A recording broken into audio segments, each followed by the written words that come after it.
በስመ አብ ወወልድ ወመንፈስ ቅዱስ አሐዱ አምላክ አሜን። አድማጭ ተመልካቾቻችን እንደምን ዋላችሁ፣ እንደምን አመሻችሁ። ዛሬ እንደ እግዚአብሔር ፈቃድ በዚህ መርሃ ግብር ኦርቶዶክሳዊ መንፈሳዊነት ምን ማለት እንደሆነ፣ በተለይ በዚህ ዘመን ለምን እንደሚያስፈልገን፣ እንዴትስ መንፈሳዊ መሆናችንን እውን ማድረግ እንደምንችል፣ መንፈሳዊነት ራሱ ምን ማለት እንደሆነ በተለይ ከቤተክርስቲያናችን መሰረታዊ አስተምሮ አንጻር እንደ የኦርቶዶክስ ተዋሕዶ እምነት ተከታይ እንደመሆናችን መጠን መንፈሳዊነት እንዴት በሕይወታችን ሊገለጥ እንደሚገባ፣ በተለይ ደግሞ አሁን ባለንበት ዘመን ምን ያህል እጅግ ወሳኝና አስፈላጊ መሆኑን የምናይበት መርሃ ግብራችን ነው። እንደ እግዚአብሔር ፈቃድ በቅድስት ሥላሴ ቴዎሎጂካል ዩኒቨርሲቲ በኦርቶዶክሳዊ መንፈሳዊነት ዙሪያ በጣም በርካታ ጥናቶች፣ ውይይቶች እናደርጋለን። በተለይ አሁን ያለንበትን ዘመን በምን መልክ ነው እንደዚህ የተዛቡ ነገሮች ሊፈጠሩ የቻሉት? በተለይ በብዙ ሕይወት ውስጥ ስንመለከት የኦርቶዶክስ እምነት ተከታይ በተበላሹ የአኗኗር ዘይቤዎች እንደ ቤተሰብም እንደ ማህበረሰብም እንደ ሙያ ዘርፍም እንደ ሀገርም ያለውን ሁሉ ስንመለከተው እኛ እናምንበታለን ብለን በምናስበው መልክ አይደለም ኑሯችን ወይንም ማንነታችን ሲገለጥ የሚታየው እና ይሄ ለምን ሊፈጠር ቻለ? በምን ምክንያት ነው በዚህ ያህል መጠን ከመንፈሳዊ ሕይወት ልንርቅ የቻልነው? እንዴትስ ነው ይህንን መንፈሳዊነት ደግሞ ማንቃት ማንሳትና በመንፈሳዊ ማንነት ልንገኝ የምንችለው የሚሉ ከጥናትና ምርምር ጋር የተያያዙ ጥያቄዎችን እናነሳለን።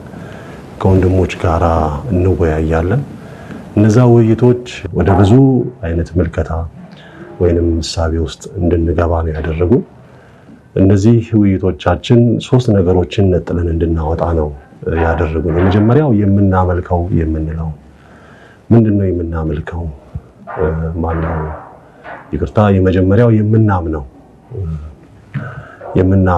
የምናምነው መሰረታዊ የእምነት ትምህርታችን ምንድነው የሚለውን መሰረታዊ በኢትዮጵያ ኦርቶዶክስ ተዋሕዶ ቤተክርስቲያን ከቅዱሳት መጻሕፍት አስተምሮ አባቶቻችን የቀደሙ የጥንት አባቶቻችን ወይንም ኤርሊ ቸርች ፋዘርስ የምንላቸው አሁንም በዘመኑ ያሉ ደግሞ በሀገራችንም ከሀገራችን ውጭም ያሉ በኦርቶዶክስ አስተምሮ ውስጥ ያሉ አባቶቻችን የደነገጓቸው የሚያስተምሯቸው በደንብ አድርገው አጽንተው የሚገልጿቸው መሰረታዊ የሆኑ የእምነት ትምህርቶች ወይንም መሰረታዊ የሃይማኖት ትምህርት የምንለው ወይንም ዶግማ ወይንም ዶክትሪን የምንላቸውን ነው የተመለከተው። ከስነ ፍጥረት ጀምሮ እስከ ዓለም ምጽአት እስከ ዳግም ምጽአት ድረስ ወይንም ደግሞ ነገረ ፍጥረትን እናነሳለን። ምስጢረ ሥላሴ፣ የሥላሴ አንድነትና ሶስትነት፣ የባህሪ አንድነት፣ የአካል የስም የግብር ሶስትነት የምንለው፣ ነገረ ሰብ ወይንም አንትሮፖሎጂ የምንለው ደግሞ እግዚአብሔር ሰውን በመልኩና ባህሪያው እንደፈጠረው እነዚህ ሶስቱን እናጠናለን እንደ መሰረታዊ የዶግማ ትምህርቶች። ቀጥሎ ደግሞ ነገረ ኃጢአት ወይንም ደግሞ ነገረ ውድቀት፣ የሰው ልጅ ትእዛዝ ማፍረሱን ከእግዚአብሔር ክብርና ጸጋ መውረዱን፣ በዛ ምክንያት ለኃጢአት ለሞት ለሰይጣን ተገዢ እንደሆነ እና 5500 ዘመን የሰው ልጅ በውድቀት የቆየበት ሕይወትን የምናጠናበት ዘርፍ ነው። ውድቀት ብቻ ሳይሆን ውድቀቱን ደግሞ ተከትሎ ብዙ ተያይዘው የተፈጠሩ የውድቀት ውጤቶች አሉ። እነሱን እንደ ሰው ልጅ ያሳለፍንበት ዘመን ነው የ5500 ዘመን ዘመነ ፍዳ ዘመነ ኩነኔ ወይንም the fallen reality የወደቀ ዘመን ብለን የምንገልጸው ማለት ነው። ስለዚህ ነገረ ኃጢአት ምንድነው የሚለውን ማወቅ አለብን። ሰው ወደቀ ስንል ምን ማለታችን እንደሆነ፣ በመውደቁ ምንድነው ያጣው፣ መውደቅ ማለት ምን ማለት ነው የሚለውን በስፋት መረዳት አለብን። በተለይ በዘፍጥረት ምዕራፍ 3 ላይ የተገለጸው በኋላ እግዚአብሔር አምላክ አዳም ትእዛዙን እንዳፈረሰ ቃየል ወንድሙ አቤልን እንደገደለው በህንፃ ሰናዖር ባቢሎናውያን የአመፃ ግንብ እንደገነቡ እግዚአብሔርን ለመውጋት እንደፈለጉ በኖህ ዘመን በግብረ ሰዶም ኃጢአት በተመሳሳይ ጾታ በዛን ያህል የነውር ተግባር የሰው ልጅ እንደወደቀ ከዛም በኋላ የደም መፋሰስ ታሪክ የአምስቱ ህዝቦች የፌርዛውያን፣ አሞናውያን፣ ያቡሳውያን፣ ከነናውያን፣ አማሌቃውያን እነዚህ ህዝቦች እርስ በርሳቸው ያደርጉት የነበረ ጦርነቶችን ነው በመጽሐፍ ቅዱስ ውስጥ በተለይ በብሉይ ኪዳን ውስጥ የምናነበውና ያ የደም መፋሰስ ታሪክ የእርግማን ዘመን እሱን ነው የምናስታውሰውና እነዚህን የመሰሉ ብዙ ነገሮች በተለይ ክፋት፣ ኃጢአት፣ ክፋት እና የሰይጣን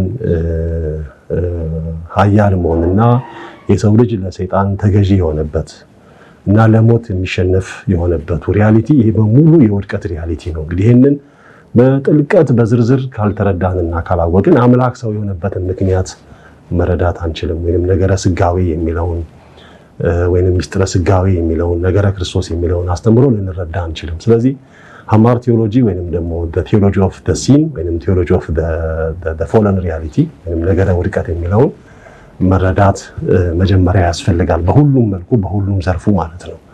ከዛ በኋላ ነው እንግዲህ አምላክ 5500 ዘመን ሲፈጸም የእግዚአብሔር ልጅ የድንግል ማርያም ልጅ የሆነው የእግዚአብሔር ቃል ስጋን የተዋሃደው ፍጹም አምላክ ፍጹም ሰው ሆኖ በእኛ ማንነት በእኛ የአኗኗር የምድራዊ ሕይወት ታሪክ ውስጥ ገብቶ አዳም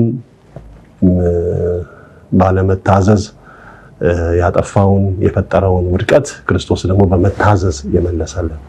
ስለዚህ አምላክ ሰው ሆነ የሚለው ራሱን ችሎ አንድ የኦርቶዶክስ የዶግማቲክ ትምህርት ሆኖ ሚስጥረ ስጋዌ ወይም ነገረ ክርስቶስ ሆኖ የአምላክ ሰው የመሆን ነገር ብቻውን ራሱን ችሎ ቅዱሳት መጽሐፍት በገለጹት ልክ አባቶቻችን ሐዋርያት በኋላም የተነሱ የአራተኛው ክፍለ ዘመን አባቶች መናፍቃንን እየረቱ አሪዮስን፣ ንስጥሮስን፣ መቅዶኒዮስን እየረቱ ያጸኑት የነገረ ስጋዌ ትምህርት በሰፊው ይገለጻል።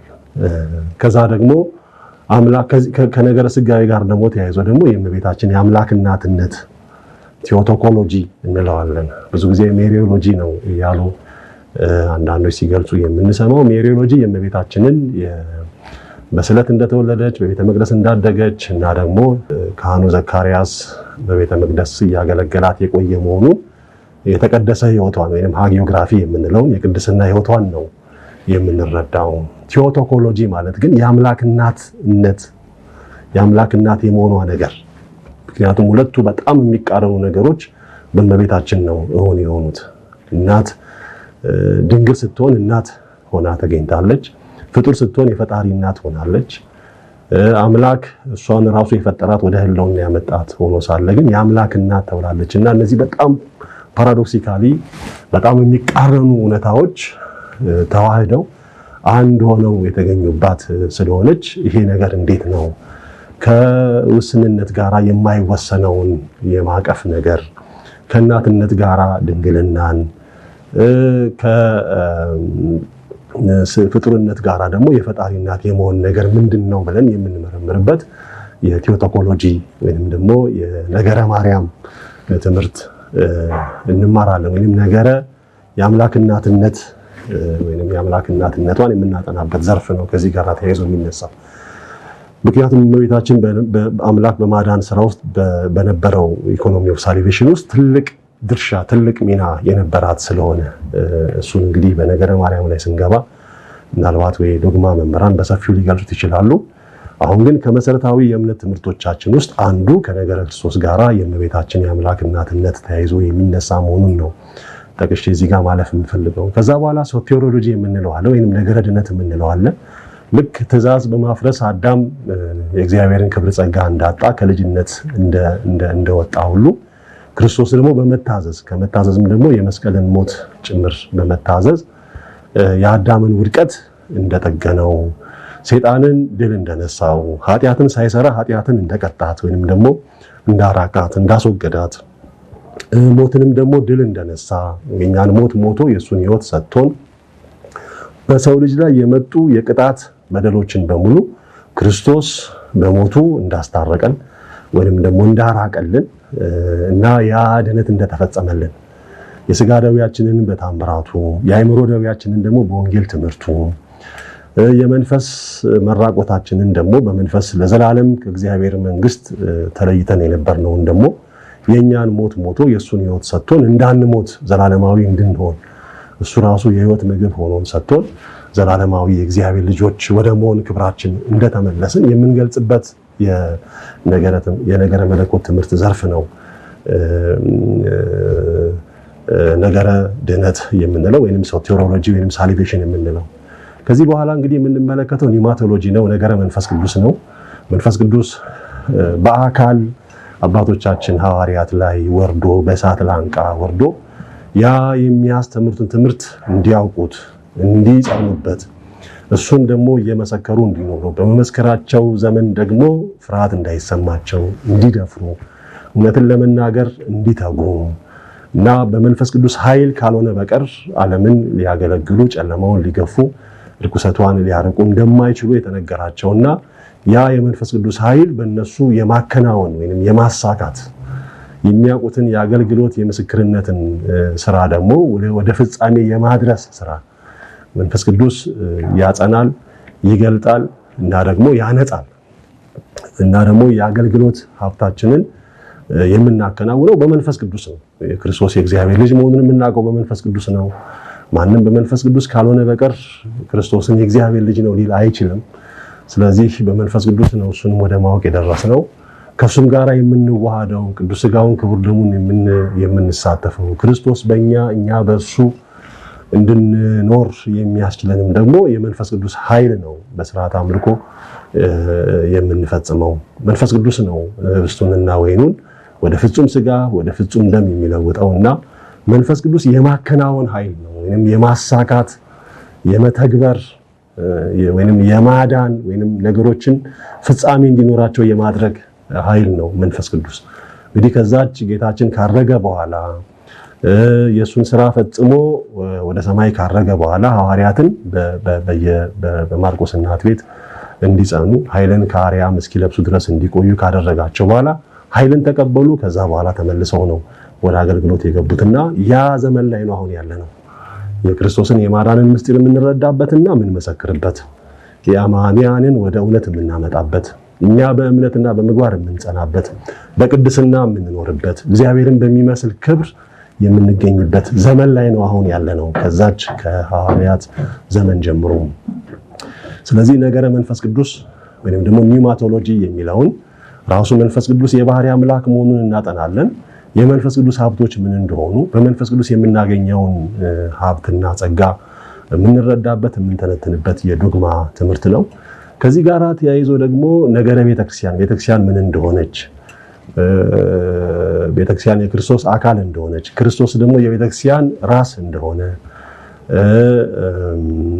በመንፈስ ቅዱስ በስርዓት አምልኮ ከእግዚአብሔር ጋር የምንገናኝበት እግዚአብሔር የሰው ልጅና ፍጥረት ሁሉ በተዋህዶ ወይንም የኮስሞሎጂካል ኢንቴግሬሽን የምንለውን እውን የምናደርግበት ቤት እንደሆነ ምድራዊ ሰማይ እንደሆነች በሰማያት ባለ የመላእክት የምስጋና ሀብት እግዚአብሔርን የምናመሰግንባት ከእግዚአብሔር ጋራ ውህደትን ሱታፌን የምናገኝባት ቅዱስ ሥጋውን ክቡር ደሙን በልተን ጠጥተን እርሱ በእኛ እኛ በሱ መኖር የምንችልበትን የመንፈስ ቅዱስ ልጅነት ወይንም ደግሞ የጸጋ አማልክትነትን የምናገኝባት ቤት መሆኗ ተያይዞ ይነገራል። ቤተክርስቲያን የእግዚአብሔር ቤት ናት። የእግዚአብሔር ክብሩ የሚገለጽበት ቃል እግዚአብሔሩ የሚነገርበት ምስጢራት መስዋዕት የሚቀርብበት የእግዚአብሔር ዓይኑም ልቡም ያረፈበት የእግዚአብሔር ልጆች በእግዚአብሔር ክብርና ጸጋ የሚመላለሱበት ቤት መሆኗ የሚነገርበት ነው። ተያይዞም ደግሞ የባልና ሚስት ነገር ባል የሚስት ራስ እንደሆነ ሚስት የባል አካሉ እንደሆነች የባልና ሚስት ነገር ሚስጥረ ሥጋዌ ወይንም ደግሞ የቤተክርስቲያንና የክርስቶስ ነገር መሆኑ ተያይዞ ይገለጣል። ምክንያቱም ባልና ሚስትም እንደዚሁ በክርስቶሳዊና በቤተክርስቲያናዊ ማንነት እየኖሩ ወደ ማህበረሰብ ውስጥ ገብተው ደግሞ ንጽህናን፣ ቅድስናን፣ እምነትን፣ ክርስቶስን መምሰልን የሚያስተምሩ በአንደበትም በተግባርም የሚያስተምሩ የሚመሰክሩ ናቸው። ሚስጥረ ተክሊልና ሚስጥረ ክህነት የአገልግሎት ሳክራመንት ነው የምንላቸው ከሰባቱ ሚስጥራት ውስጥ ሚስጥረ ጥምቀት፣ ሚስጥረ ሜሮን እና ሚስጥረ ቁርባን ክርስቶስን የመልበስ ምስጢራት ናቸው። ክርስቶስን የምንሆንበት ምስጢራት ናቸው። ከአብ ከወልድ ከመንፈስ ቅዱስ መወለዳችንን የምናረጋግጥባቸው ምስጢራት ናቸው። ምስጢረ ቀንዲልና ምስጢረ ንስሐ ደግሞ በስጋ ስንታመምና በኃጢአት ስንታመም የምንፈወስባቸው ልክ ክርስቶስ በመስቀል ላይ ሆኖ በግራና በቀኝ እጆቹ ያረፉበቱ ከስጋ ደዌና ከመንፈስ ደዌ ወይንም ደግሞ ከኃጢአት ደዌ የምንፈወስባቸው ምስጢራት ናቸው።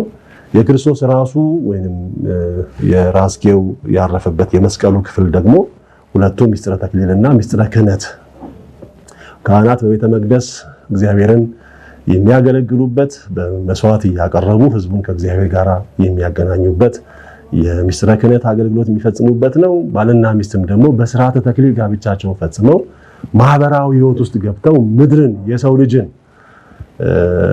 ሙያን ማህበራዊ ግንኙነትን በተለያየ መልክ የሰው ልጅ የሚሰማራበትን ህይወት ከእግዚአብሔር ጋር የሚያስታርቁ እነሱ ደግሞ የማህበረሰቡ አስታራቂ ካህናት ሆነው የሚያገለግሉ የአገልግሎት ምስጢራት ናቸው ብለን ነው የምናስተምረው። መጨረሻው ነገረ ምጽአት ወይንም ዓለም እንደሚያልፍ በስነ ፍጥረት ላይ ዓለም ካለመኖር ወደ መኖር መጣ ብለን የእግዚአብሔርን ሁሉን አድራጊነት እግዚአብሔር መልካም እንደሆነ ፍጥረታት ሁሉ መልካም እንደሆነ አጥንተን እንጀምርና መጨረሻ ላይ ደግሞ እያንዳንዱ ፍጥረት ከመኖር ወደ አለመኖር የሚመለስ መሆኑን አንደኛ የዓለም እንደሚያልፍ ሁለተኛ ክርስቶስ ዳግመኛ ለፍርድ ወደዚህ ዓለም እንደሚመለስ ትንሣኤ ሙታን እንዳለ ከሞት በኋላም ደግሞ ህይወት እንዳለ እነዚህ አራት ነገሮች አብረው ይነሳሉ።